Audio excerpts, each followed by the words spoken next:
नमस्कार दोस्तों, माया नगरी में आपका स्वागत है। आज मैं आपको बॉलीवुड के भीष्म पितामह की इंटरेस्टिंग स्टोरी बताने जा रहा हूं। दोस्तों ये बहुत ही इंटरेस्टिंग स्टोरी है और आपको बहुत मज़ा आएगा, तो वीडियो को पूरा देखें। और अगर आपने अब तक हमारा चैनल सब्सक्राइब नहीं किया है तो सब्सक्राइब करें, लाइक करें और शेयर करें। सन 1928 पेशावर से चली फ्रंटियर मेल बम्बई के कुलाबा स्टेशन पे आके रुकती है।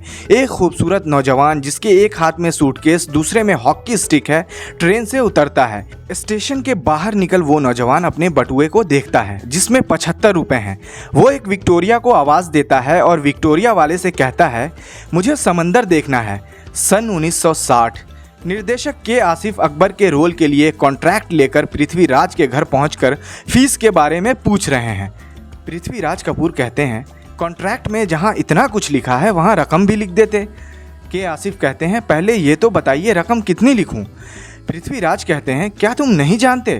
फिर के आसिफ कहते हैं, जानता तो पूछता ही नहीं। फिर पृथ्वीराज कहते हैं, अच्छा तो फिर कोई रकम लिख लो, मुझे मंजूर होगा। इस पर के आसिफ कहते हैं, नहीं दीवान जी ऐसा मत कहिए। दिलीप कुमार, मधुबाला, दुर्गा खोटे सबने अपनी कीमत लगाई है, फिर आप क्यों? पृथ्वीराज कहते हैं, नहीं मेरी कीमत तुम खुद लगाओगे। के आसिफ कहते हैं, ये धृष्टता मैं नहीं कर सकता दीवान जी, मैं तो अभी तक अपनी कीमत नहीं लगा पाया। आप ये तो बता सकते हैं राज ने आवारा में आपको क्या दिया? पृथ्वीराज कहते हैं 50,000। इस पर के आसिफ कहते हैं, तो मैं 75,000 लिख दूं? फिर पृथ्वीराज कहते हैं, जैसा तुम ठीक समझो। मेहनताना तय हो गया, लेकिन के आसिफ कॉन्ट्रैक्ट के बदले में एडवांस रकम देना चाहते थे। के आसिफ पृथ्वीराज को चेक पर एडवांस की रकम लिखने के लिए चेकबुक आगे बढ़ाते हैं। पृथ्वीराज कपूर चेकबुक पर 1 रुपये लिख देते हैं। के आसिफ भावुक होकर कहते हैं, दीवान जी। पृथ्वीराज उन्हें भावुक देखकर कहते हैं, मैं आदमियों के साथ काम करता हूँ, व्यापारियों या मारवाड़ियों के साथ नहीं। सन 1960 फिल्म मुगले आजम का सेट लगा है। दिलीप कुमार, मधुबाला नाराज बैठे हैं। पृथ्वीराज कपूर फिल्म के निर्देशक के आसिफ से कहते हैं, क्यों छोटे मोटे झगड़ों में फंसकर फिल्म लटका रहे हो? मुझे कोई फ़र्क नहीं पड़ता, कास्टिंग में मेरा नाम बाद में आएगा तो क्या हो जाएगा? यूसुफ यानी दिलीप कुमार और मधु यानी मधुबाला का नाम मुझसे पहले और बड़े अक्षरों में लिख दो। के आसिफ कहते हैं, दीवान जी मैं मुगले आजम बना रहा हूँ, सलीम अनारकली नहीं। यह बात यूसुफ और मधु को समझ नहीं आती। मेरी इस फिल्म का केवल एक हीरो है, अकबर द ग्रेट। मुझे समंदर देखना है कहने वाला युवक था भारतीय सिनेमा का सिकंदर, अकबर द ग्रेट पृथ्वीराज कपूर। पृथ्वीराज की प्रारंभिक शिक्षा लायलपुर और लाहौर में हुई थी। उनके पिता दीवान बशेश्वर नाथ कपूर पुलिस में सब इंस्पेक्टर थे। बाद में उनके पिता का तबादला पेशावर हो गया और यहीं से उन्होंने स्नातक किया। 1 वर्ष तक कानून की पढ़ाई के बाद अपनी पढ़ाई छोड़ थिएटर की ओर रुख किया। अपनी चाची से आर्थिक सहायता लेकर अपने सपनों के शहर मुंबई पहुंचे। मुंबई में इंपीरियल फिल्म कंपनी से जुड़ने के बाद 1930 में फिल्म सिनेमा गर्ल में उन्होंने अभिनय किया। इसके कुछ समय बाद एंडरसन की थिएटर कंपनी के नाटक में भी उन्होंने अभिनय किया।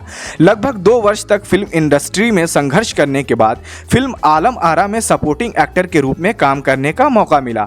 1933 में कोलकाता के मशहूर न्यू थिएटर के साथ उनका जुड़ाव हुआ। 1934 में देवकी बोस की फिल्म सीता की कामयाबी के बाद बतौर अभिनेता अपनी पहचान बनाने में सफल हुए। इसके बाद पृथ्वीराज ने न्यू थिएटर की बनी कई फिल्मों में अभिनय किया। 1938 में रंजीत मूवी टोन के बैनर तले फिल्म पागल में एंटी हीरो की भूमिका निभाई। 1941 में सोहराब मोदी की फिल्म सिकंदर की सफलता ने पृथ्वीराज को शीर्ष पर बिठा दिया। 1944 में पृथ्वीराज कपूर ने अपनी खुद की कंपनी पृथ्वी थिएटर शुरू की। पृथ्वी थिएटर में उन्होंने उस समय के फारसी और परंपरागत थिएटरों के समानांतर आधुनिकता का प्रयोग किया। पृथ्वी थिएटर के प्रति पृथ्वीराज इस कदर समर्पित थे कि तबीयत खराब होने के बावजूद भी वो हर शो में हिस्सा लिया करते थे। हर शो 1 दिन के अंतराल पर नियमित रूप से होता था। एक बार तत्कालीन प्रधानमंत्री जवाहरलाल नेहरू ने उनसे विदेश में जा रहे सांस्कृतिक प्रतिनिधि मंडल का प्रतिनिधित्व करने की पेशकश की, लेकिन पृथ्वीराज ने नेहरू जी से यह कहकर उनकी पेशकश नामंजूर कर दी कि वो थिएटर के काम को छोड़कर विदेश नहीं जा सकते। आकर्षक व्यक्तित्व व आवाज़ के महारथी पृथ्वीराज कपूर ने सिनेमा और रंगमंच दोनों माध्यमों में अपने अभिनय अभिनय क्षमता का परिचय दिया।